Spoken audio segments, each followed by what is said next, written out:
Hulk Hogan, wrestling legend, passes at 71 years old, cardiac arrest. Talk about the Hulkster, and again, I guess the legacy that he's behind.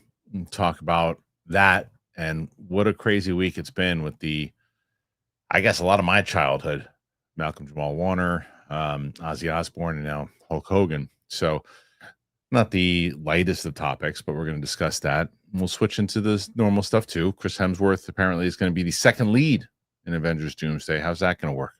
James Gunn clarifies his comments on both Shazam and Black Adam.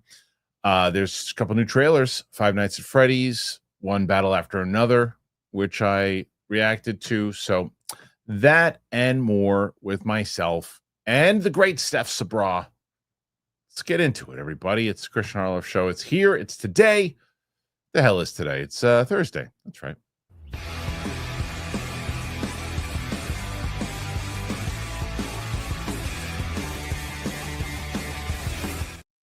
Welcome back to the show, everybody. Today on this Tuesday. I literally just said Thursday. Now I say Tuesday again. Joining me on the show, Steph Sabraw. Hello, Steph. Hi. I said looking like a superhero today, Steph. Oh, I need to work on my pose. Okay, maybe like. What do we got? That's a great superhero pose. She's so cute. She can't kick my ass, and then it's like, bah, bah. And then she beats my nails come out. It's true. I just watched the other day. I told you I watched your video. Steph has her first video. It's up on her channel. We'll make sure that Luke puts the link for that channel. It's already in the description of the video, but we'll put it in the live chat so you can see. Kristian's been very helpful. I'm trying. I'm learning, and I'm I told him, I was like, the first few weeks is just kind of getting stuff out there. Like you see, I'm not doing much promoting. I'm just kind of working on looking at YouTube analytics, learning it, getting Kristian's advice, and then moving forward. That's it. I told you it's like stand up your first year. You just work on your set, and you'll hate your set a year later. Totally. You come back and you just do things and you keep changing it up. But you mess around with things, and if I ever get too much, you're just like, I get it. Leave me alone. No. I love it. I actually, because maybe I was an athlete who had the worst coaches ever, I'm so good at criticism. I love it. Yeah, and it wasn't even so much. It was just little things. It's not even criticism. Yeah. He's giving pointers, which is so helpful. Yeah, it's it's amazing. Stuff that I was doing, and I still do wrong all the time. That people said, "Hey, try this, try that, try this, try that," and look, some things you'll try and some things you won't. But nonetheless, right? You got it launched. You and Brett both have your channels launched. It's great. So we'll continue to watch the growth. Yes. What a crappy week it is for Boss, right? You get the passing of the great Ozzy Osbourne, Malcolm Jamal Warner, and then today, the Hulkster, gone at 71 years old. Hulk Hogan, wrestling icon, passes away in his house at Clearwater. WWE Hall of Famer Hulk Hogan has died at age 71 following a cardiac arrest at his Clearwater, Florida home early this morning. Newsweek has confirmed. Hulk Hogan's manager, Linda Bose, told Newsweek Thursday that she was heartbroken over the loss of the star. Unfortunately, we must confirm that Terry Bollea, a.k.a. Hulk Hogan, passed away this morning. She said, "We are heartbroken. He was such a great human being and a friend. Prominent figures have begun to share tributes to the wrestler." What to know? Clearwater Police Department said the emergency crews responded to the 9:51 a.m. 911 call at Hogan's home in Clearwater Beach. The nature of the call was for cardiac arrest. They said in a statement, adding that Hogan has been taken to Morton Plant Hospital, where he's pronounced deceased. His wife, Sky, had recently denied rumors of a coma, saying his heart was strong. Hogan had been recovering from neck surgery performed in May. Speculation about his health had circulated for weeks, including deathbed rumors. Born Terry Jean Bollea, Hogan was a central figure in wrestling's rise during the 80s and 90s. Now, the one thing you get out of the way up top, right, is that, yes, over the last, I'd say 10 years, maybe more, Hulk Hogan has been a very kind of polarizing, controversial figure for in not just the political landscape, not just stupid things that he said on and quite frankly racist things that he said on tape and other things of that nature. That's no one's trying to either whether defend or any of those things at this point. But I mean, there's tons of it, and we also talk about the wrestling side of it. He's controversial outside of that stuff with wrestling and what things that he did, politics and all. And I don't mean actual backstage politics, things that he's done. Put it aside for now. The man was a wrestling icon. He was a pop culture icon. There is no one that can convince me otherwise that without Hulk Hogan, you do not get Stone Cold Steve Austin. You don't get The Rock. You don't get any of these people because the business became worldwide and became massive off the shoulders and the back of Hulk Hogan. It was. Do you know the story of kind of how that all came to be, Steph? No, I actually, I'm not a wrestling person, and so yeah. Okay, so essentially what had happened. Tell me about it. So the WWE was the WWF back then. It was run by Vince McMahon's dad. And Hulk Hogan was a heel at the time, and he was fighting other people too. And then I think he might have gone babyface at one point, but whatever it might be, he wanted to. And this is at the time where wrestling had territories, right? It was not like today. You think of wrestling, you think of WWE, you think of AEW, but there were territories where each different place had, like, whether it was Tennessee or New York or the East Coast. The WWE had a lot of the East Coast territories, right? But there was no massive thing. It was like taboo to even talk about trying to make it a big old one monopoly type thing. So Hulk Hogan was with the I think it might have still been the WWF at that point. Either way, while Vince McMahon Sr. was running it, and Hogan wanted to leave to do Rocky 3. And Senior was like, no, you can't do that. You work for me. Hulk's like, I'm not passing this up. I'm leaving. Movie blows up. He blows up, becomes big wig. I think he went to, I can't remember what, he went, AWA maybe. He went to a different territory, whatever it might be. So fast forward, Vince McMahon Jr. takes over the WWF, brings Hogan back. And this is like 1984. The Iron Sheik was a heel champion. Hogan comes back into Madison Square Garden after the popularity of Rocky 3. He comes into the Eye of the Tigers thing, wins the title, and takes the WWF into a place that it had never been before. At that point, the territories then became mainstream. Vince McMahon, because of the popularity and the things that Hulk Hogan was starting to do, started to pluck stars from all over these territories and essentially collapse these territories and turn the WWF into what it was. It was 1985 WrestleMania that was everything that they kind of put everything.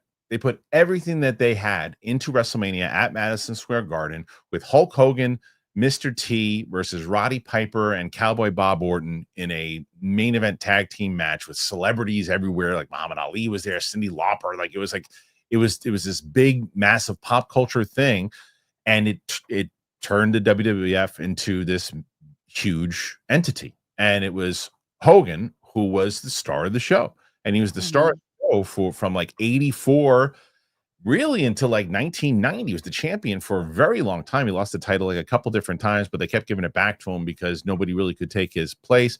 And he continued. He really was like the difference now. Wrestling has changed so dramatically that in that era when Hulk Hogan was on top, it was treated almost like a Saturday morning cartoon, right? And Hulk Hogan was like the vision of like an ultimate good guy. The say your prayers, eat your vitamins, like all that stuff.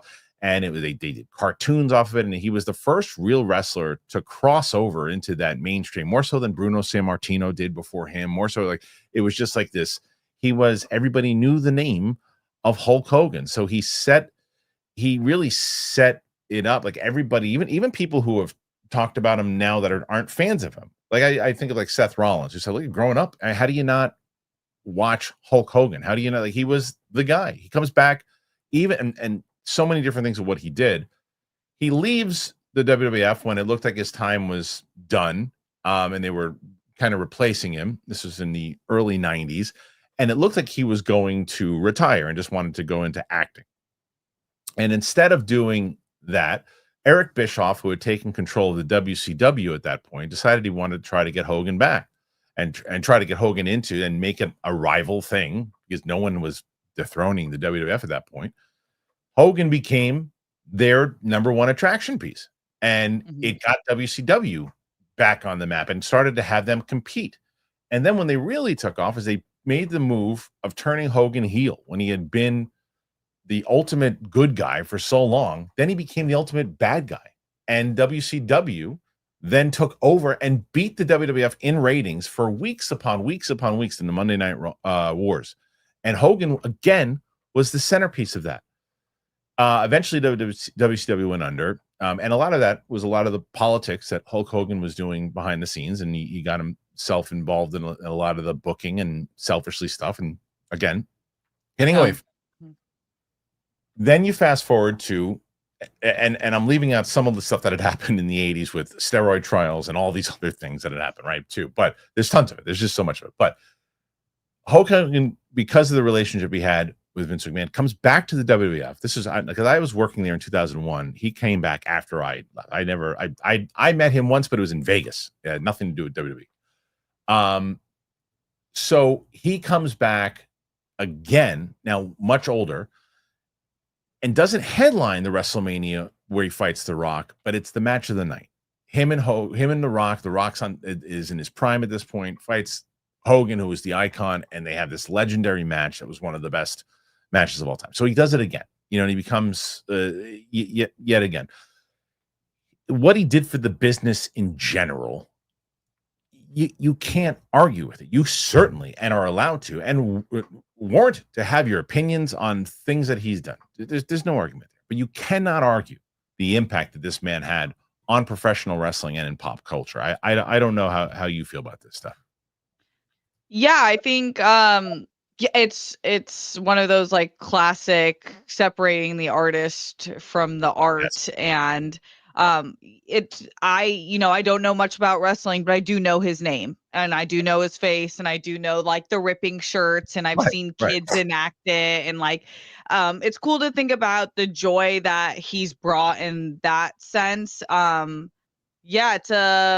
feel what I will say is like, yeah, I can empathize with people who were just fans of just his wrestling and kind of that legacy. And then also people who were fans and kind of are upset by how the legacy ended. And that's a bummer, but definitely I feel I send love and prayers to people who loved him. And that's a huge loss for people. And that's a bummer. Like 71, I will say with him and Ozzy, I think that's a pretty good life considering the wear and tear to the body. 100% for looking at what they both did to, in different ways, where Ozzy very, very well documented that all the drug use and stuff that he had and alcohol and all that, there was only so long that his body was going to hold up. And Hogan, with the amount of steroids and everything that he put in his body, is only so long. I was talking to my buddy about it this morning, and we're like, it's amazing that he made it to 71, to be honest with you, because he was a monster. I mean, he was an absolute monster. Look how big he was. And like, he was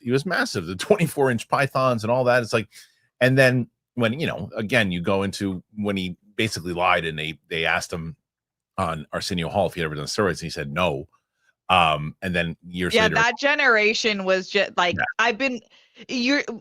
cause I was growing up, with the Maguire, like the baseball generation of massive steroids. Like I remember, cause in the early 90s and the early 2000s, those like big, like sports eras were blowing up. The internet was created. Things were like really popularized in a whole new way. And then like you had these like massively strong men and you're like, we didn't understand. And then it came out later and now I think even more so the research of how bad that is for your body.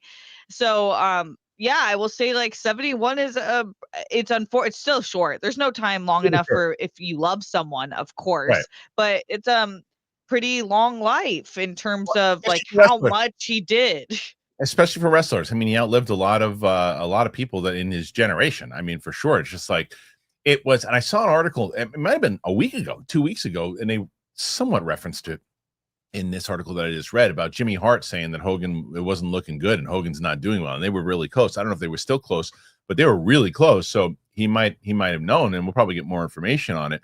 I will say it's probably going to push forward because there was so many rumors and of the excuse me, the biopic that was supposed to happen with Chris Hemsworth. I don't know if it's still going to be Hemsworth, but I bet you it gets pushed forward a little bit more now.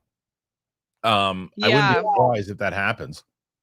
Right. That will be interesting. It'll be interesting. I always think about this with biopics. What part of their life are they talking about? Are they talking about a certain year, a certain event that kind of was the precipice of their entire legacy? Or especially with someone like him, who obviously in this latter part has been so clouded with bad stuff, just like really unlikable characteristics that kind of water down. And like, do you separate that? What do you do there? Not real. I don't know the answer to that. I'm the type that's like, I cannot like someone, but I don't think I'm just like, I don't think death is funny. So he has family and people who care about him. So I am on that camp of things, but I hear people, I just don't think it's like the time for, like, obviously you cannot like someone and you can be like, I don't care, but that's not how I don't think there's any, you're allowed to, his behavior and things that he did, you are 1,000,000% allowed to say he let me down. I am not a fan of his. I lost all respect for him. But anyone who roots for somebody's like demise or says like, oh, good riddance, I don't think there are some people in the world that maybe deserve that. I don't know if Hulk Hogan was one of those people. Right. I can think of a few, like, me too. But for the most part, like when someone's just like a caricature, like, and that's kind of what he was, like, this pop culture caricature. It doesn't. You're allowed to be disappointed with his actions. 100%. Yes. You're allowed to not like him. You're allowed to not like him. 100. And I saw someone in the comment section say he let us down. I think that's fair to say. 100%. But anyway, Hulk Hogan, gone to 71 years old. Put your thoughts in there, guys. What do you think? Were you a fan of the Hulkster growing up? Put your thoughts and memories that you had of Hulk Hogan. Okay, tons of stuff to discuss today. And before we do, let's just get right into it. We'll tell you about IndaCloud, tell you about Cash App. Yesterday, Steph, I had Chris Carsave. Never once put a code in so fast. It came to IndaCloud. Check this out. IndaCloud. It feels like you're breaking the rules, but it's totally legal and better for you than that third cocktail. You work hard. Maybe you deal with life sometimes, but do you still deserve an escape? Absolutely you do. That's where IndaCloud comes in. They got gummies, they have flowers, they have pre-rolls, all federally legal, seriously fun, and just a few clicks away. Whether you're chasing better sleep, deeper intimacy, or just solid daytime relief, this is grown-up cloud chasing done right. So if you're 21 or older, head to indacloud.co. You guys know, I'm always on the hunt for new gummies. And so IndaCloud sent me some, and their flavors are incredible. I like it. I like that there's no hangover afterwards. I know there's no sketchy ingredients, just good energy, a solid buzz. And I just felt good. That's the whole thing. So it sounds like a loophole, right? It's not. It's science. It's policy. And IndaCloud is using it to deliver one of the oldest medicines known to man in the modern, fun, and absolutely dialed-in way possible. Over 50,000 people are already choosing IndaCloud because feeling good should feel this easy. So if you're 21 or older, now's your chance to float above the stress because IndaCloud is giving all new customers 25% off their first order plus free shipping. Use that code Kristian or click the link in the show notes to claim your discount. That is indacloud.co, indacloud.co. Use that code Kristian for free shipping plus 25% off your first order. Order now. Fill out their quick survey to support the show and enjoy the best part of your week. Brought to you by IndaCloud. Oh man, I'm so glad to finally talk to you guys about Cash App. I've been using Cash App forever and now I get to talk to you guys about it. Don't worry, it's very easy, fast to sign up. You even know how much interest your money is earning you in your bank account right now? Well, let me tell you some stuff. Cash App can do Way more than you think to make your money work for you. If you direct deposit at least $300 in paychecks each month and use the Cash App card for purchases, you can earn up to 4% annual interest on your savings. There's no hidden fees, no minimum balance requirements. Also, you can hit your saving goals even faster by turning on the Roundups feature on your Cash App card with Roundups. Every purchase you make using the card is rounded up to the nearest dollar, and that spare change is automatically put into your savings. Don't let your money sit around and gather dust. Make it work for you. Take advantage of high interest savings on Cash App today. For a limited time only, new Cash App customers can use our exclusive code and earn some additional cash. For real, just download the Cash App, use our exclusive referral code Kristian in your profile, send $5 to a friend. Within 14 days, you're going to get $10 dropped right into your account. Terms apply. That's money. That's Cash App. Cash App is a financial service platform, not a bank. Banking services provided by Cash App's bank partner. Prepaid debit cards issued by Sutton Bank, members FDIC, direct deposit, roundups, overdraft coverage, and discounts provided by Cash App, a Block Inc. brand. Visit cash.app/legal/podcast for full disclosure. Cash App, into cloud. I'm telling you, I'm giving you deals. Make sure that you guys go into the description, get yourself something. Why? Because you're going to get something great and you're going to help out this show. All right, Steph, you are chasing Roxy at 103.7 right now. Okay. You got it. You got to get start. It was a divisive start. But we'll see. We'll see what happens. Let's reset, fam. Let's reset. Let's reset. Right? Let's go. See if we can get it. All right, I'll give you a quiz before we get into our next topic. Okay. Lunch for me today. Did I cheat and get a Sicilian slice and a mushroom slice? Did I get Buffalo Wild Wings? Did I get some sausages down the block, or did I get sushi? I think because you're asking me, I think you got sushi. Okay. What does the audience think? But if it's Kristian cheating, it's probably a slice of pie. If I'm cheating. If you're cheating, yeah. Because I wouldn't consider sushi necessarily cheap. Me either. So right now, the audience is so far the audience says sushi. Some people are saying pizza. I like these topics sometimes better than the movie topics, to be completely honest with you. Me too, Kristian. You and your fitness journey is is awesome. I think yeah, we should talk about it more. It's inspiring. I'd like to. As I said though, I still got mushy arms though. I did this last time. I'm trying. I still got the mush. It's still like it's getting better, but you can still see it there. It's getting a little bit better, but mushy still. We're working, and plus the fact still arms are hard. Yeah, but it's working. It's working. Let's see. They say, yep. All right, so I'll give you a reveal, and I'll actually eat a piece of what I am about to reveal. Should I do the widescreen? Drum roll, please. Oh, that's you. That's not. Yeah. Okay, ally. That's 100%. My Japanese ally. 100%. Okay.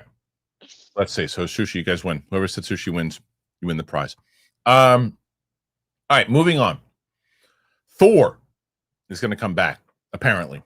New rumor. Chris Hemsworth's Thor is reportedly going to be the second lead character in Avengers Doomsday. A Doomsday, as they say in some parts of France. I don't know if they say that, but they should.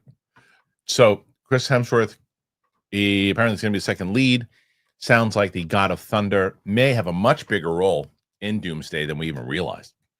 Chris Hemsworth is being described as the movie's second lead. Chris Hemsworth will reprise his role as Thor for Avengers Doomsday, and the actor recently shared a video titled "Thank You, the Legacy of Thor" video, prompting speculation that he might be preparing to hang up the hammer for good after the next big MCU event. The video, which is actually years old, features clips, behind-the-scenes footage, interview segments from Hemsworth's tenure as the MCU's God of Thunder, and includes shots from the 4 solo Thor movies, as well as Avengers, Age of Ultron, Infinity War, and Endgame. Playing Thor has been one of my greatest honors of my life. For the last 15 years, I've held Mjolnir, and the Stormbreaker, and then Stormbreaker as the God of Thunder. But what made it truly special was sharing it all with you. Your passion, your cheers, and your love for this character have meant everything to me. Thanks for making my journey through the Marvel Cinematic Universe unforgettable. Next up, Doomsday. Certainly sounds like he's bidding farewell to the character here, but if Doomsday is to be Thor's last hurrah, the mighty Avenger could be prepared to go out with a bang. According to Puck News writer and The Ringer host Matt Maloney, Thor has a major role in Doomsday, and Hemsworth is actually considered the second lead in the massive ensemble. Who's first? We've heard a number of different actors will take center stage, but don't be surprised if Dr. Doom winds up being the main focus. Hemsworth has previously suggested it might be time to kill off the character. I feel like we'd probably have to close the book if I ever did it again. You know what I mean? Like, I feel like it probably warrants that. I feel like it'd probably be the finale, but that's not based on anything anyone's told me or any sort of plans. You have this birth of a hero, the journey of a hero, the death of a hero. I don't know. Am I at that stage? Who knows? One man who feels that Hemsworth still has a lot more to offer the MCU is Kevin Feige, who said he believes the actor is still in his prime in a recent interview, possibly indicating that he will be wielding Mjolnir for years to come. We've also heard that a fifth Thor movie is in the work. Nothing has been confirmed. Doomsday and Avengers Secret Wars were recently hit with significant delays. Doomsday coming in December 18th, 2026. Secret Wars positioned for December 17th, 2027. Both movies directed by the Russo brothers, who will make their MCU return after helming Captain America Winter Soldier, Civil War, Avengers Infinity War, and Endgame. Okay, Steph, the first question we'll get at. Yep. Him being second lead. A, think that's true? B, should it be true? I heard that they were saying Pedro Pascal is going to be the first lead. So if that is the true, if it's Reed, then that makes sense. And that'll be interesting. I'm sure it's one of those things where it's like, who was the lead, Captain America or Iron Man? Like, it's like kind of the, they're both the big dogs in the group right now. So I'm not really sure him. But yeah, it makes sense that Thor would be main character energy. He's been a leader for a long time, and I think it'll be interesting to see, because I know a lot of people were disappointed with kind of the last Thor movie we got, and I loved it, but I can understand them wanting a little more serious of a take and a better balance of comedy within that character, and I feel like it would be really cool to see kind of him taking that more leadership role in this next movie. And he has probably the biggest star power. I mean, Pedro's like massive right now, but Chris has, been massive for years. So between the two of them, you can't really lose. And massive inside the MCU, obviously. Yeah. Yeah, I think. What do you think? I think that this makes sense. I think what people will say is, well, of course, they're getting nervous and they're putting the old faithful back in. And part of that might be very true, but it's also, I think, smart to do, where I think there's an argument to be made that you do kill him off in this movie. I think there's an argument to be made, because if Doom is that powerful that he can kill Thor, it really will, and like for good, not like oh, Thor's dead and then he comes back in a different multiverse. It's like from every different universe he kills Thor. And there's a way he does that, and he does that to Thanos, he does that to Thor. You're like, who's going to stop this guy? That would put some stake behind it, plus it would put some emotion in it that we've been following around him for so long, plus it gives you a chance to redeem him from that. I know you liked it, but that piss poor movie that he was in, he even says that himself, such a goofy, they turn him into a goof. And if they can get him back, and especially more redeeming, I think it makes sense. But the other side of it is what they said in the second half of that article, which is, maybe they want to have him stick around and do another movie with him, because if they can get that deal, I think it's all going to be a matter of, if Chris Hemsworth wants to do another movie past Doomsday and Secret Wars, whatever, then they'll probably make that happen. If he says, I'm done, guys, this is really, like, I'll do these movies for you, but then I'm done, then I think they pull a Force Awakens with them, and they take him out. Yeah, I do think it's a lot dependent on Chris and how he's feeling with that character. And I know that he was, like focusing on his health and his well-being. So I wonder if he's kind of like did that and then now really full on back into acting, or where he is. And he has enough star power where he could probably dictate how that goes a little bit. I would be happy with either. I think you make a strong argument that, yeah, by killing someone like Thor, a god, you establish your villain really effectively and immediately. But also, it's like everyone loves Thor, so you could also just have the pull of having a great character that we know and love, especially in this time where we're introducing our new main characters. Yeah. Sam emotionally will not be able to handle it if they kill Thor. Yeah, not be able to handle it. Is that her favorite? Yeah, she loses her mind. That's where pause it came from every time. But she doesn't like she hated Love and Thunder, but she still liked seeing Thor, obviously. So did she love Thor in like all the group movies? Because Thor 1 and 2 are 3 is amazing, but 1 and 2 are cool. Like they're not. Yeah. She liked all. Yeah, she liked all 3 of them. She just didn't like the 4th one. But she would. Yeah, she's gonna be. I think her favorite is actually Loki. I think it's her favorite character overall. She had such that's cool. Such a love-hate relationship with him, and then wound up just absolutely loving him by the end. And we just finished the Loki reaction. She's coming in tomorrow because we're going to start Agatha. Cool. I'm curious to see what she thinks. I think she'll like it. You too. I think Agatha, and then we only have 3 movies left. Then we start Lord of the Rings with her. I will be sat for those. I cannot wait to see her. Me too. I'm so confused.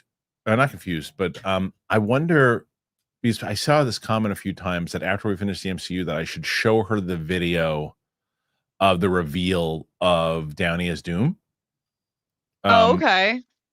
And part of me wants to do that, but the other part of me wants to see if I can hold out long enough to see for the movie, and then she doesn't know who it is, because that could be interesting. But then again, her reaction to the actual video of the reveal might be pretty solid too. And she's like, yeah.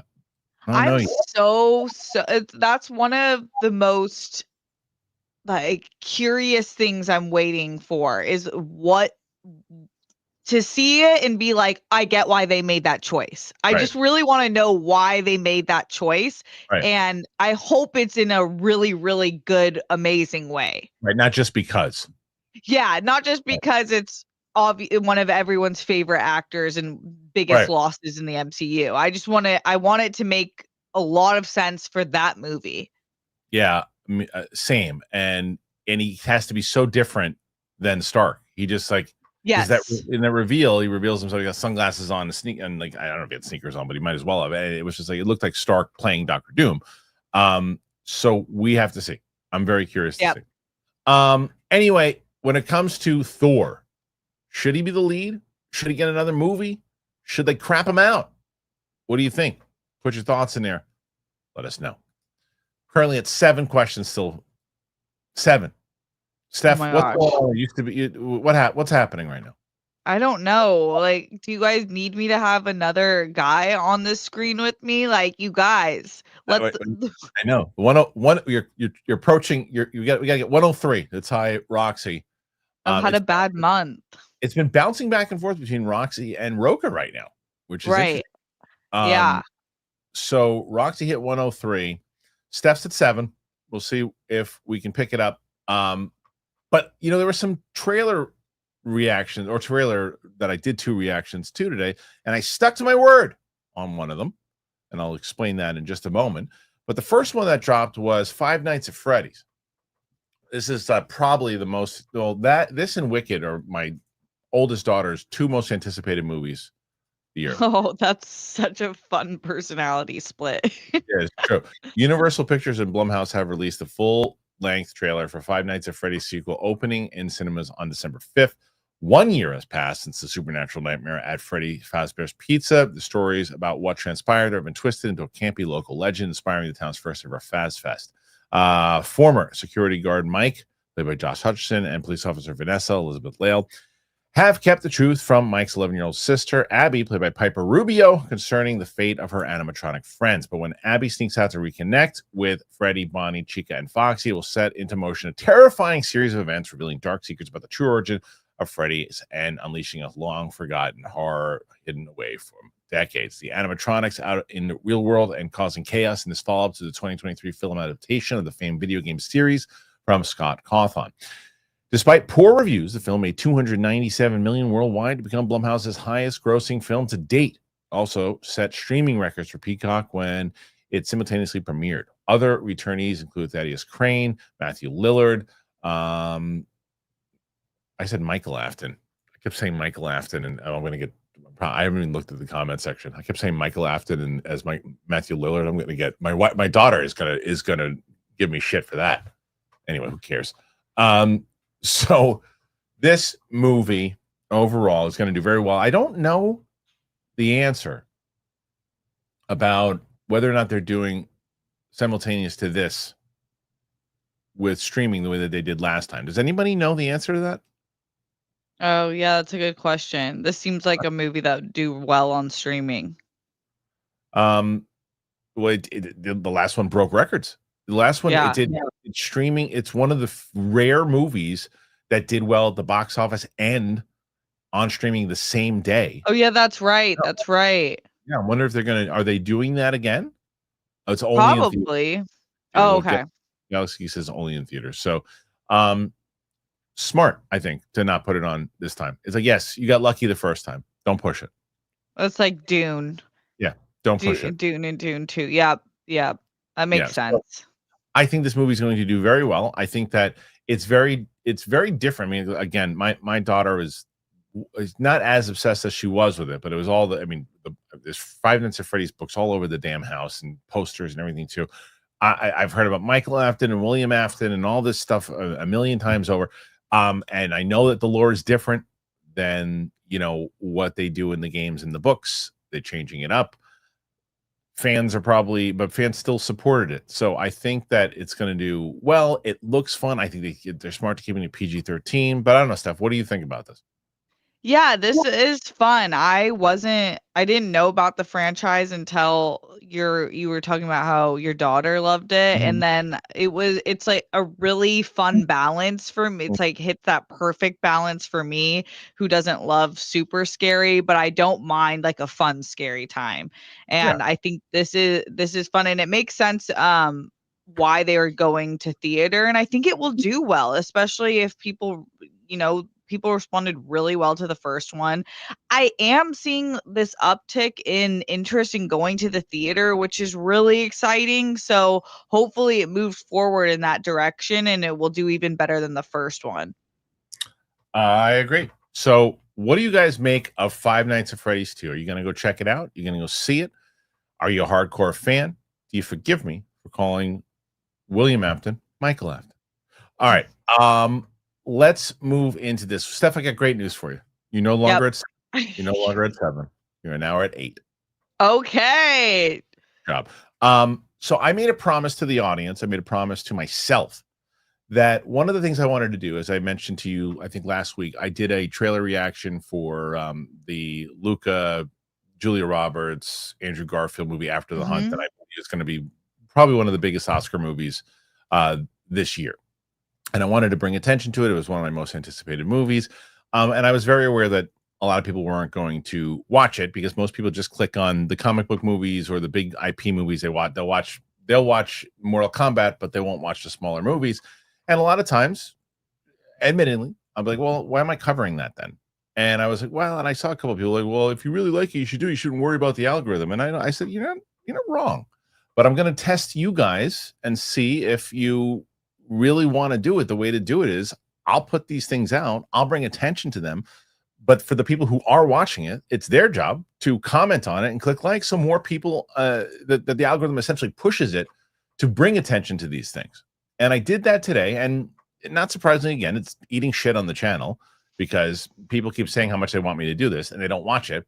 But it does, I shouldn't say nobody watches. The people who watch it, they left comments, we talked about it, but I said, I'm doing this because I'm excited for this movie. And it is one battle after another. Did you watch this trailer? Oh, yes, I did. How great does this movie look? Awesome. It looks so good. awesome. So good. Paul Thomas Anderson, Leonardo DiCaprio, Sean Penn, Benicio del Toro, Regina Hall, Tiana Taylor, Wood Harris. I mean, it's great. Warner Brothers Pictures has premiered the second full trailer for There Will Be Blood and Punch Drunk Love filmmaker Paul Thomas Anderson's new black comedy action film, One Battle After Another. The new trailer follows hot on the heels of a shorter 90-second one that was posted the other day, which I didn't see. Yeah, again, there's the cast. Most expensive film to date at $130. That's a problem. But we won't talk about that. People get very upset when I just talk about most expensive PTA movie, yeah, or okay. 130. The project is a modern adaptation of Vineland, which is set in Northern California, 84, and dealt with the consequences of the hippie movement in the era of Reaganomics. In the film, a group of washed-up ex-revolutionaries unites to rescue one of their own daughters when an enemy of theirs resurfaces after 16 years. DiCaprio plays the man whose daughter has been taken. I thought his wife was taken.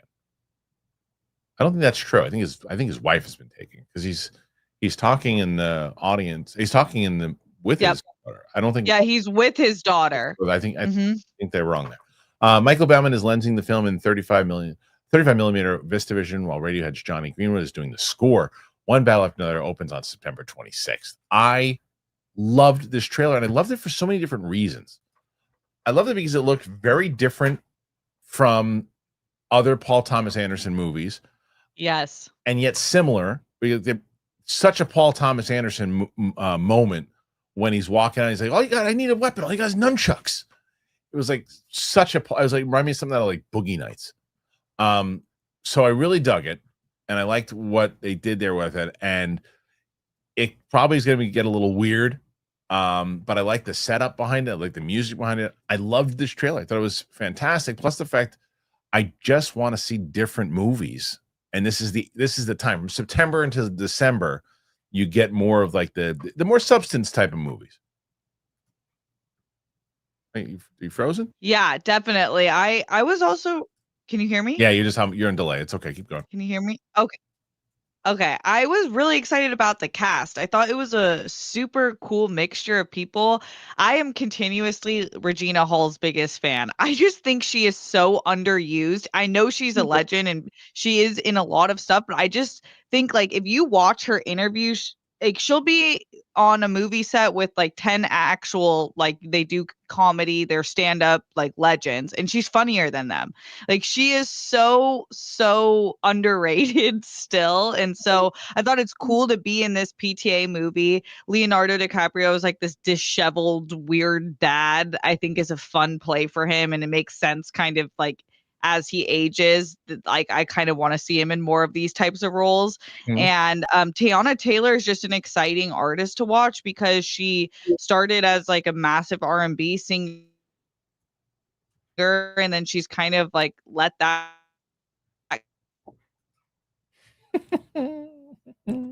Frozen and go a little bit and focusing on her directing, going to star alongside. Oh my gosh. Okay. Let's reset. I'll turn off the Wi-Fi on my computer. All right. So we'll see you in a couple minutes. Perfect. Well, we'll get Steph's thoughts on life when she gets back. So that's it as far as this movie goes. We're both really excited for it. We're both pumped for it. And like I said, I'm going to keep trying to do these things. If you see them pop up, and even if it's a movie that you don't necessarily know, let's support these smaller films. And I keep using this as an example. So most people, which I think they're wrong when they say there's no original ideas anymore. There's no original movies anymore. How come Hollywood just keeps doing the same things? It's certainly not true, because if you go on any streaming platform, there's tons of new movies. There's tons of new IP. There's tons of new things happening all the time. There's more of an argument of big budget, huge blockbuster, because it's not worth the risk, because people, if they don't know it, they don't see it. That's just how it goes. And the same can be said about these trailer reactions about these smaller films. But I want to prove it wrong. I want to start saying that I know you guys care about these types of movies. I know you do.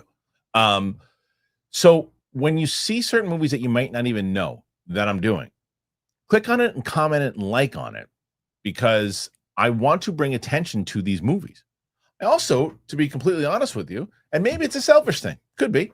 I also want to show that we want to get some of these people to talk about their films with us, right? It's like it's always like, and now I know they go after influencers and all that stuff too. But if we can now say, look, no, we're the audience and we're the community here that really wants to see these movies, then maybe I can help be your voice to ask the questions that you want. Could be a pipe dream. Could be nothing. It could just be an experiment that doesn't work. Well, let's try it together. Why not? Anyway, comment, click like on those. But put your thoughts on this clip out. If you haven't watched the clip out channel, please go and do that. Tons of clips that we have going on. That we do it every day. Okay, Steph, you back? I think so. You're back. Okay. I think you're back. We talked about Thor. We talked about some Marvel stuff. Let's switch to DC, because James Gunn, I think he was on Michael Rosenbaum's podcast not too long ago talking about like Black Adam and Shazam and other things. And now he clarified some comments that he made. I think we'll find out in a second in the article if that's where he made it, but James Gunn clarifies Shazam and Black Adam comments. DC Studios chief James Gunn has clarified some recent comments he made regarding some DC films prior to the brand's relaunch under his purview. Specifically, he was chatting with Den of Geek about his new DC Universe's continuity and confirmed that both Black Adam and Shazam, Fury of the Gods, are not canon to the new DCU, including the appearance of characters from his Peacemaker series. In his comments, he says, they're not canon. I hate it. Though referring to the Peacemaker cameo appearance in those films, some took this to mean that Gunn was saying he hated both films overall. He has now clarified the matter on Threads. This is the kind of nonsense you have to look out for in these posts. I never said I hated either one of those films. I said I didn't like the way the 11th Street kids were included, as I don't think Harcourt was ever the warden of an underwater prison, and I don't think that Waller had anything to do with the Justice Society. Gunn also clarified that while the new season does deal with two different dimensions, it won't be the case of a Snyder's DCEU, Gunn's DCU split. He tells Rolling Stone, people are realizing that Peacemaker Season 2 is about two dimensions, and that's really the core of the show. But it's not as if one of those is old DCEU and one's DCU. That's dealt with in a different way, very upfront in a season where most everything in Season 1 is canon and some things are not. I did a podcast with Steve Agee and Jen Holland, and we did every episode of Peacemaker. And in those episodes, I talk about what's canon and what's not. I basically clip off little things from Peacemaker Season 1 that aren't canon, like Aquaman, but most of the stuff is. Gunn expected to put in an appearance at Comic-Con this weekend, with the second season of Peacemaker set to be one of the biggest panels at the entire convention. New episodes start August 21st on HBO and HBO Max. I think this is very confusing. I think this is, how do you choose? Well, that's canon. That isn't. That's canon. That part isn't. Like, how do you do that when it's a full season? Well, no, when you look at that particular thing, that's not. How do you maybe they explain it, but I just find it to be bizarre. I don't know. How do you feel about it?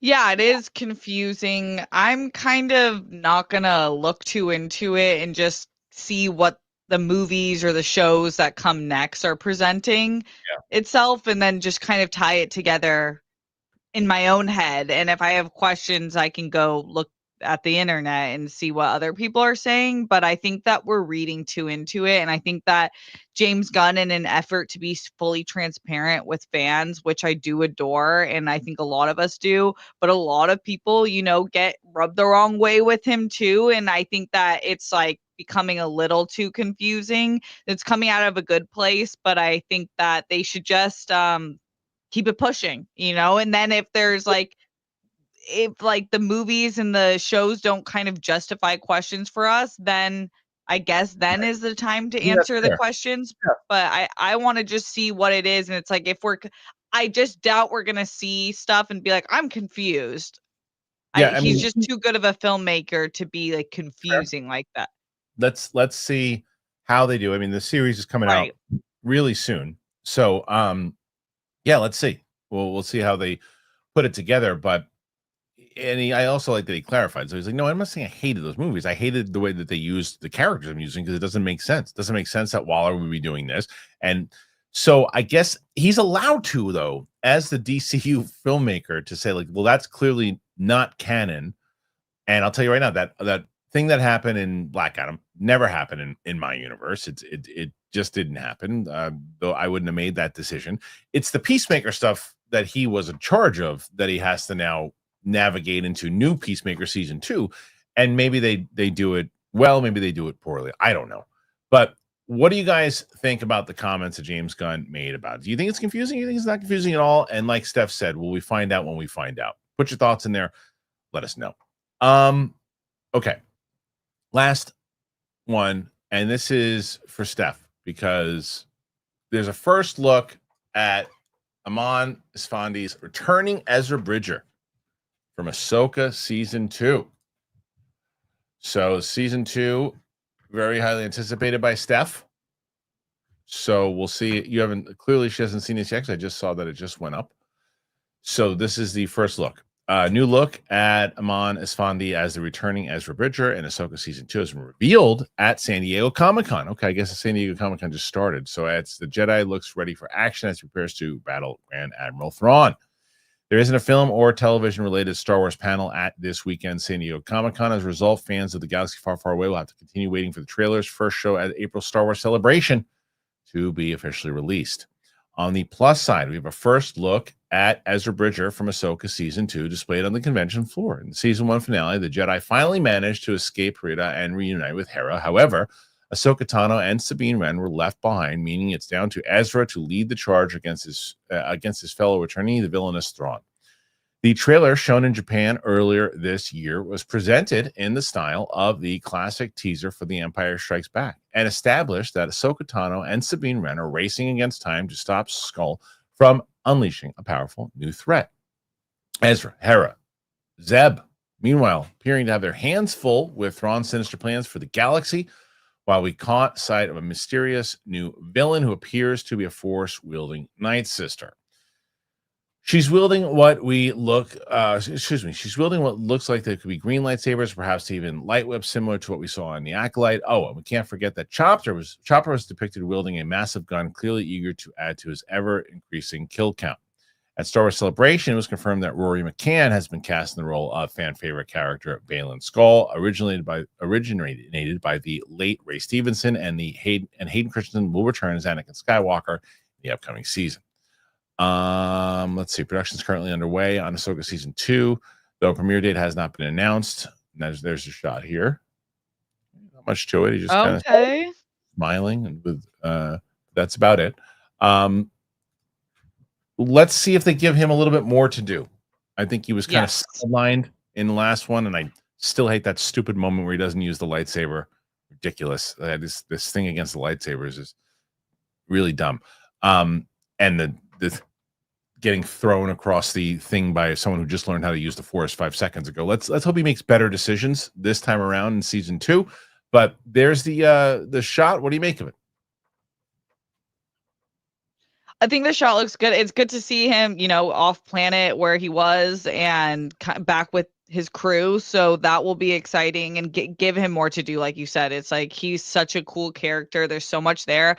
And I will say, like, I'm still on a high from Andor, and I know that the two kind of have no relation and no creative relation, but it gives me hope. It does give me hope, and I feel like it was so good that it almost, like, it was a palate cleanser where I'm like, okay, let's see, like, what do we have here? Can I ask you? And I'm not being. I'm just curious. Why does it give you hope? Because you're saying it's so unrelated to each other. Different people running it. I know. I'm just like, it's there, and you saw the reception, so maybe fingers crossed you take some of that and mix with criticism that was fair, because I liked Ahsoka season 1, but there was fair criticism to be had for sure. And it wasn't perfect to me either. And I think maybe the mixture, you could see what the fans are looking for, what they didn't like, what worked, what didn't work, and then maybe in season 2 we get something a little different. I just wonder if he'll listen. I said it the other day, and I still stand by it. I think we're going to be in a place with Lucasfilm that they're actually going to start to right the ship. And I think that they're going to start to develop things, have a process, and I think that we're going to be in shape. I think that it's going to take a little bit before we get there. I don't think Ahsoka 2 will be part of that.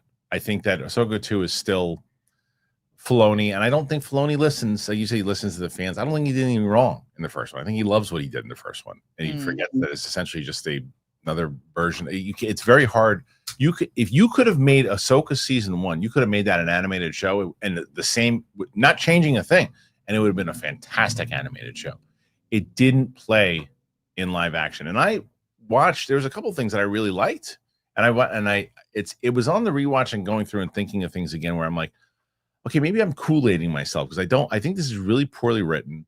It is kind of it was where I started to go down this isn't Star Wars. This is Filoni's version. This is the same, like it was JJ's version of Star Wars. Filoni thinks he knows everything, because he had been part of the Lucas regime. So he knows in his head. So Filoni's version now is Star Wars, and it's not. I think Gilroy proved that. I think Gilroy proved what Star Wars could be. And some people, well, it was Gilroy's version of Star Wars. I don't feel that way. I thought it was all the themes in Gilroy's vision to the themes of what George did with what was going on in politics back then to what's going on, now, and other things in a way that Gilroy did that. And there's the filmmaker's vision and style that is clearly always put into it. But when it just becomes about, well, no, everything's going to connect to all the things I did and my vision and my version of it, that's when you get into problems. I don't know if he's going to get past that, but on the positive side, I do think that maybe Andor did have impact enough to eventually they'll stop doing shit like just doing Filoni stuff and actually do stuff that they could do. Yeah, it's interesting because it's like hard to say if I would have liked it more as an animated show, because I think my biggest problems came from I was so obsessed with Rebels. Yeah. I think I like it more than Clone Wars. I love both of them. And part of that is because I love the character arcs. Right. And I was let down by Sabine's arc and Ezra's. And that, I don't know, I think that would have played the same for me in animated, but I do think in terms of some of the story, it probably would have played a little bit better, but that wasn't necessarily where I was most affected. I felt like I was most affected in like my Sabine, I feel like wouldn't have done that, but that's just where I was with it. Right. Well, we'll see. We'll see what he does with it. Hopefully I'm wrong, and hopefully he does change things up and doesn't just do, another season of Rebels, which you can't do in the same way we talk about Feige. You can't confuse people. Like if whoever, like Mike bailed on it because he didn't know what the hell was going on. So, yeah, and there we'll see. Like hopefully he lets other people write it. From what they said, it looks like he's going to write the whole season again. I don't have high hope, but we'll see. What do you guys make of the new image of Ahsoka season 2? Are you excited for it? Do you want to check it out? Do you think that Filoni will actually listen and try to do a more deep dive character study in the way that Andor did, or is we going to get the same old slop? Put your thoughts in there. Let us know. All right. It's time, Steph. So let's see if you can do it. You got to get to 103 to tie. Currently at 15. You have done it in the past. You've come back. You've done some stuff. But before we even get to these questions, you launched a new channel. You launched your first video. Tell people what it is. Tell people where to go. Oh, yes. It's youtube.com/Steph Sabraw. So I'm going to be dropping videos on Tuesday and Thursday. So today, soon after this episode, I'll have another one on my channel. And then on Sundays, I'm going to be going live just to kind of talk about the week or in the episodes or any questions you have at 5 p.m. PT for about an hour each week. So that's what's going on there.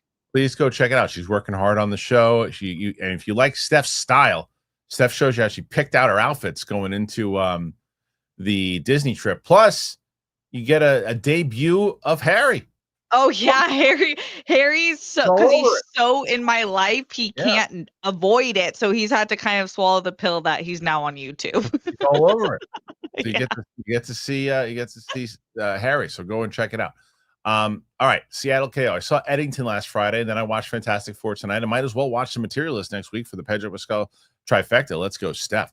I have not seen Materialist. You did see Materialist, right? No, I haven't seen it actually.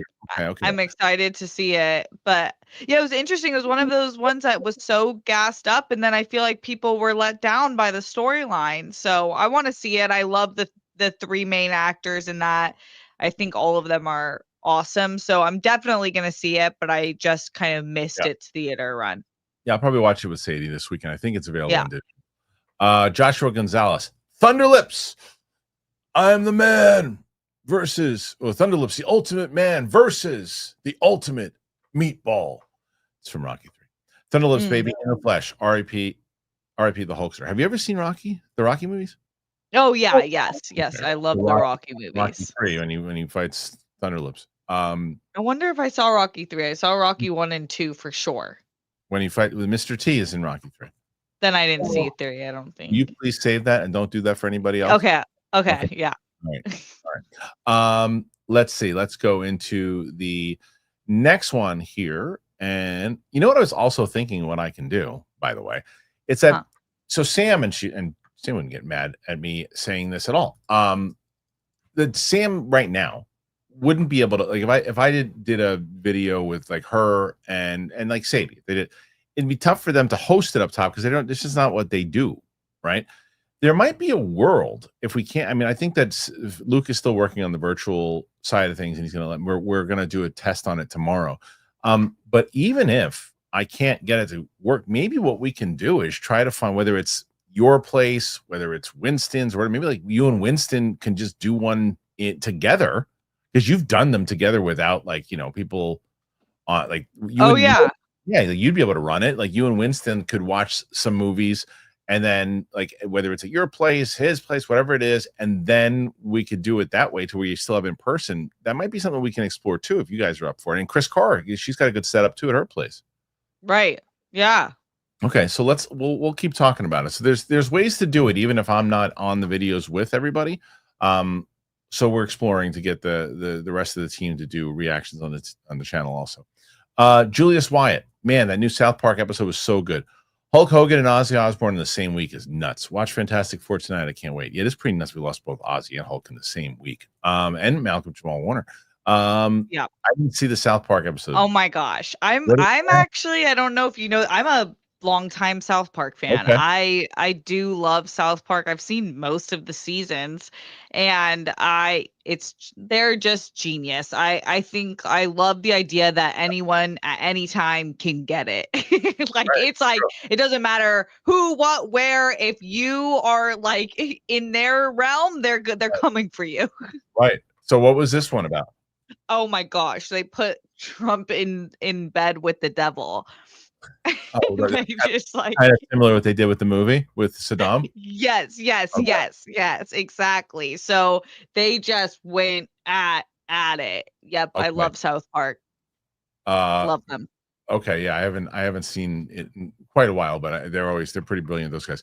Mike Joyce, breaking. Arnold Schwarzenegger turns 78 next week. That's pretty crazy too. That talk about similar situation, what I was talking about, like, but I feel like he's gone down a healthier path. And I just told Kristian this, like, I've been watching more of his interviews, and especially with his son, and I didn't realize how likable he was. Oh, God, watch the documentary on Netflix. I know, I need to. I was like, wow, this is a charming guy. Milk is for babies. Listen, to be honest with you, starting a new channel is great. You got the ears. You put Harry on the camera. He's looking there. He's driving. He's, oh, look at the hat, the goofy. He put it on his head. He said, this is great. And you both had styles. Yes, you go to the Star Wars place and the things are breaking down. It's fine. You have a good time. You put everything else there. You do dances. It's great. I like what you're doing. Keep at it. It's fantastic. Thank you, Arnold. Welcome. All right.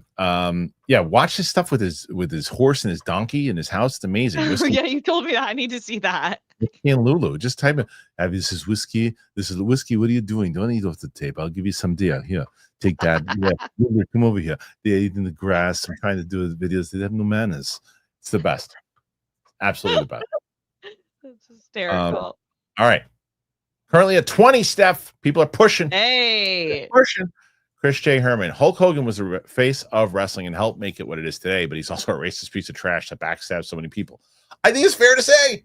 I think it's both of those things are fair to say. He was the face of wrestling and helped make it what it is today, but he said a lot of stuff that can warrant that kind of reaction, and he did backstab a lot of people. You absolutely. I can't say yeah. Now, if he would have followed up with like he deserves to be in hell, then I'd be like, well, what are you doing? But he didn't say that. I think that right there, yes, boy. Will Hogan get a 10-bell salute on SmackDown tomorrow? I think he will. I think you have to. I don't know what that is, but it's what they honor the wrestling legends with. Oh, they have to. He's still in there. Yeah. He's still in the opening promo of everything that they do. It's always in WrestleMania. Like you can't show promos for WrestleMania and these other things about the history of wrestling without showing him. You can't. It's like the iconic moment with slamming Andre the Giant at WrestleMania 3 that will always be in there. Like, yeah, of course, he absolutely will. And if he doesn't, I will say it'll be pretty crazy. If not, pretty crazy. Shelf presence. R.I.P. to Malcolm, Ozzy, and Hulk. It's always in threes. It really is. It's true. Yeah, it's weird. It is weird how that always happens. I'm so glad Malcolm's child was able to be saved. Oh, I'm so glad that you said that. I was watching the news with Sadie the other night, and we both said the same thing. Thank God that she's okay. Like, right. Yeah, thank God. I mean, that poor kid's gonna be traumatized. Obviously, and everyone I saw this really great surfer who was like, I just feel like it's my duty to kind of explain what happens if you're stuck in a current, and that's like such simple knowledge that's like feels impossible if you don't know what it is, but just look that up. It's what aren't you supposed to just like sit in it and let it take you as far as it goes? You're not supposed to swim against it, but you're supposed to swim like horizontally to the shore. So you're kind of just like go sideways. My dad got I don't want to explain it the wrong way. Like just go look it up. It's very simple, but it's life-saving knowledge. So my dad got caught, right? This was the worst. Like I'm almost not here. My dad, when he got back from Nam, my dad got the Purple Heart, and he led his squad, like everything too. He survived. I didn't know that. Yeah, legend. He survived Nam. He came back. He got hit with it was from there was like a firefight, and then the friendly fire helicopter had shot, and it ricocheted back and hit my dad. But my dad, saved a whole bunch of people and all this stuff. So anyway, he gets back from Vietnam, and he's out swimming, and he gets caught in the current. And he almost drowns, like almost dies, like pretty much. Oh my gosh. On, and then he washed up, like wherever he washed up, and these people took care of him in this house and everything too. Like, but it was almost like like a movie. It was, but it was like born, but he survived. But that's no that. And ever since then, my dad was terrified of the water. Wouldn't go back in. Of course, he just wouldn't go back in. I remember as a kid, he's just like, not going in the ocean, not doing it. It's a scary place. Just shows you how powerful nature is. It shows you like you have no control over it whatsoever, no matter how good of a swimmer you think you are, and all this stuff. How good a swimmer you are, like Michael Phelps would be in trouble. You know what I mean? Like it doesn't matter. Anyway, Tyler Goshka, remember making the video with you and Perry making eggs when you were a collider? I do. I learned how to make eggs from the video. Did you really? I'm gonna screenshot this. I'm gonna send this to Perry. It's amazing. Yeah, Perry didn't know how to make eggs. I can't believe that. You didn't know how to make eggs. Like I'd like to do more videos like that. It's hysterical. I'd like to do more videos like that, to where there's certain things where we can do videos like that. That was fun when we did that. I don't think she ever tried to do it ever again after that, but I'm glad you did. Amazing. Anthony finally got around to watching Shogun. Did you find my boat? Absolutely loved it. What are you hoping to see from the second season? I just hope it, because this is the problem I have with Shogun 2 is that it's now not coming from any real like source material, history books obviously, but not like any source material that the first one did. So they're going to be inventing it in the way that the Game of Thrones guys did, and that makes me nervous. Yeah, I think that's totally fair. Like part of the cast and the creators nonstop talked about how lucky they were that they had this incredible source material that accounted for history in a way that they've never seen before, and that's why they were able to make the show so well. So Right. I mean, I think like that team probably has a pretty good idea, so I think it is in good hands, and the history is there to be Yeah. found. You Yeah. just need to have the right person doing that, finding the information for them, and then being able to tell another compelling story, which it is in itself compelling. What happens if you know the history is insane, Right. but it will be interesting how they write the script from that. Agreed. Next one. Breaking news. Chuck E. Cheese was arrested. Also breaking news. Chuck E. Cheese still exists. Look at this. This is the best Oh picture. my gosh. The best thing I've ever seen. Look at this. This is the most No way. Only in America. ridiculous thing. With the kids in the background looking at, I mean, this is something out of a Kevin Smith movie. Oh, totally. Totally. Look at this. Like they don't even take the they don't even take the thing off the guy's head. He's walking. That's the best thing I've ever seen. That's amazing. That's the best thing I've ever seen in my life. Like, look at, he's got the full fucking thing on.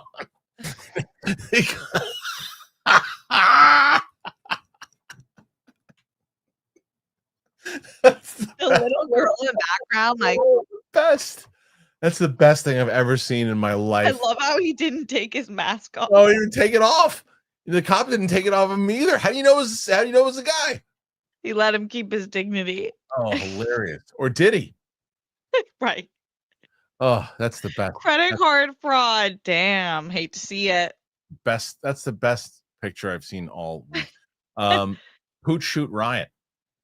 Gee golly, Steph, you look stunning. Who's ready to get beaten off by Fantastic Four today? Did you see that review? Someone said it beats you off or something like that. Oh my god, that's hysterical. Critic. Any excitement for Weapons and Together? Naked Gun has me pumped. I'm actually going. I got my screen. I'm going to go see Weapons. Is it next week? Not next. 2 weeks. Yeah, so a week from Monday, I'm going to see Weapons, and I'll probably have Roka host the show because it's right around the time of this show when the screening happens. Because I'm going to watch Barbarian with Tina, and we're going to check that out. And I'm watching K-pop with Tina today. I haven't seen it yet, Steph. So we're going to watch Demon Hunters. So we'll watch. I'm excited. I'll see that. Yeah, and then Naked Gun I go see on Monday. Together, I don't think I even knew about Together until my friend today told me about it, and it said July 30th when it comes out, but I didn't see it on my release schedules. But are you excited for any of this? Fantastic Four included stuff? Oh, I've been excited for Fantastic Four for months, years. I'm yeah. It's great. Yeah, I'm so excited about that. Definitely Naked Gun. When I saw the trailer, I was like, it's like a laugh out loud trailer. So if they carry any of that energy into the movie, I'm gonna love it. I agree. I'm so excited to see it. Okay, Anthony M72. Were you expecting Andor to address him looking for his sister more in season 2? Him looking for her is the whole show, how it started in season 1. It is, but I think that it shows that his objectives changed, and he probably found out information about it. And it wasn't the narrative that they wanted to chase. I didn't really have a problem with them going down that route because I don't think that's really the point of the show. I thought Marva told him that there was no survivors or some. Am I wrong in that? I thought we kind of got closure in that sense. So I went into season 2 thinking that was that there was closure, that wasn't his mission really anymore. Right. But I could have made that up myself just to move on. Maybe it's true, but I don't know. Isha Boy became a YouTube member. Thank you, Isha Boy. Nice. Appreciate that. Space Jesus coming in hot. Doom has to be around past Secret Wars, right? Doesn't seem like a scary villain if we only see him for 2 movies. I hope so. I hope he's battling the X-Men. I'd love to see that.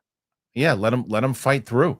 I agree with you. I think that maybe they think that Secret Wars they took him out for now, but they need new heroes to be ready for him should he come back, type thing. So yeah, I would hope so too, especially with that massive reveal and everything. At least 2 movies.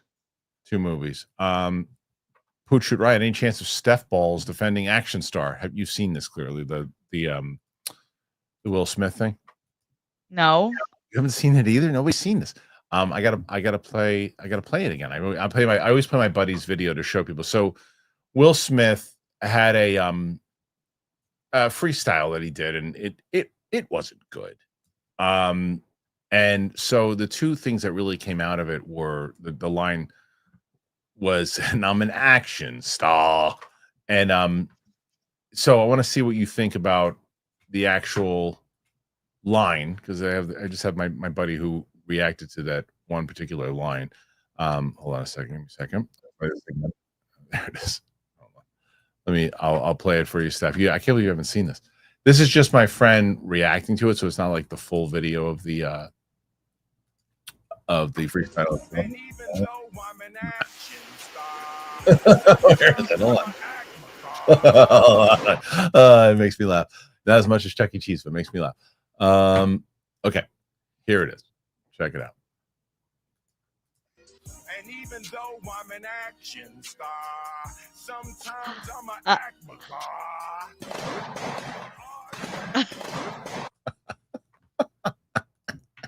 Anyway, so can you defend Will Smith's magical lyric?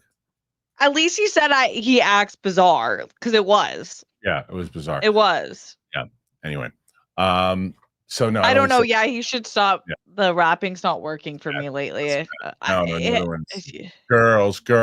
I like pretty girls. His old stuff was good, but his new stuff was odd. He hasn't really evolved into realizing he's almost 60 years old. He's still rapping like he's 28 years old. He's not. Yeah. Caper Dearson. Steph, you're the best. Definitely deserve more than 7 questions. Well, she's got 22 currently. 22. She just needs about 81 to tie. Best Hogan movie.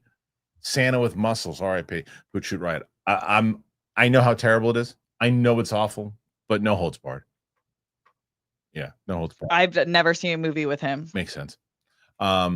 Sergio C650. Kristian, would you describe Fantastic Four as a masterpiece? Somebody said inside of the reviews that Fantastic Four is a masterpiece, and Roka and I were laughing because like people just throw that word out there. No, it's not a masterpiece. It's master visuals. I'll say that. It's very great visuals. Masterpiece? No, you don't get that from me. Dark Knight will get masterpiece for me. Godfather 2 will get masterpiece for me. You know, like Goodfellas will get masterpiece for me. Like those will get masterpieces for me. But no, Fantastic Four, I really enjoyed it, but masterpiece, no. People just throw that out there. Okay. Mike Joyce. I'm glad you're doing Sunday Night Live shows, Steph. The World Girl Sunday Live show always help with the Sunday Scaries. Sunday Live shows are the best. So you're going to do live shows on Sundays? Yes, that's so funny. I'm literally calling it Sunday Scaries with Steph. That's the point. Yeah, totally. I love that. Rob Tastic, do you think that Loki and Thor will meet in the Avengers? Imagine how emotional it'll be. I do think they will. Especially because that's the other thing is that Doom's got to be able to take out Loki now with all the time stuff and everything too. He's maybe he takes both brothers out. We'll see. Yeah. I think they have to. I hope so. See each other. Yeah. Mike Joyce, Kristian, live reaction to the South Park PSA. Is there South Park PSA? I don't. If it's I think Frank Lucatorta worked on it. It's like, is it the deep fake one? Is that what you're talking about, Mike? That's like the best thing I've seen on the internet this week. I feel like okay. No, it's insanity. I don't know if you want to I think it's you'd have to blur out some stuff. It's pretty graphic. Probably not. Pooch shoot riot. Chuck E. Steph defending herself getting arrested with job as her defense lawyer. Oh, we're not doing scenes right now, Pooch. But but that was I'm telling you, I'll still do this. There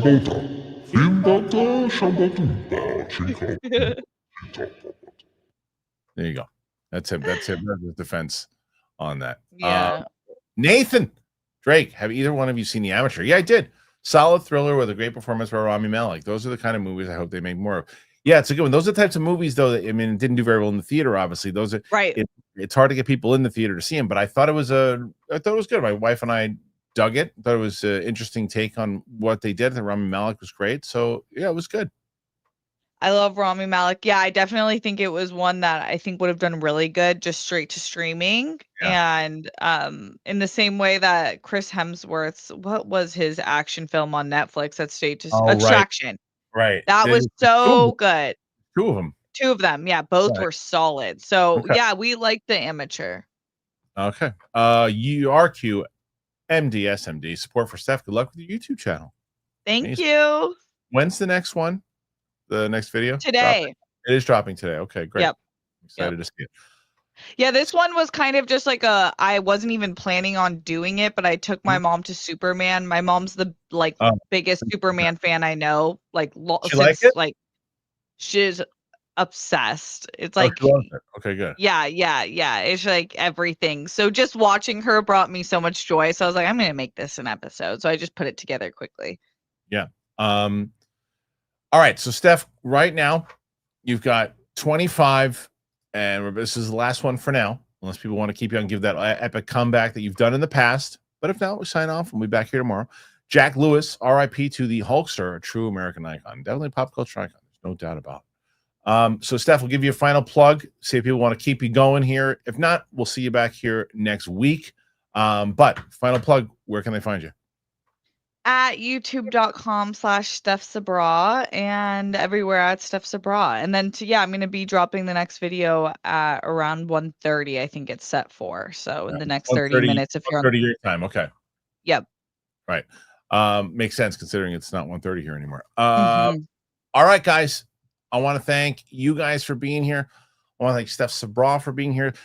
Make sure you comment. Make sure you click like. If you haven't checked out my trailer reactions for the new PTA movie, do that. If you haven't checked out the one I did for the After the Hunt one, please check that one out. Get some notice to some of these smaller movies that are coming out. We have the live event coming up with Sam on August 9th. Only 30 tickets sold so far. Hey, it was small but mighty. Whatever. Hopefully you guys can make it in the live stream. If not, that would be less than we ever do. That's fine. It'll be fun nonetheless. So I hope you can join us if you're there. But that's it. I'll have more news on the pilot coming up soon. We've got some news hopefully next week. But thank you guys. I appreciate you. And we'll see you tomorrow with myself and Winston. Coy is going to be at Comic-Con. So if there's any Comic-Con news, obviously we'll be covering it. Thanks again. This is for Steph. Mustard indeed. See you on the flip side.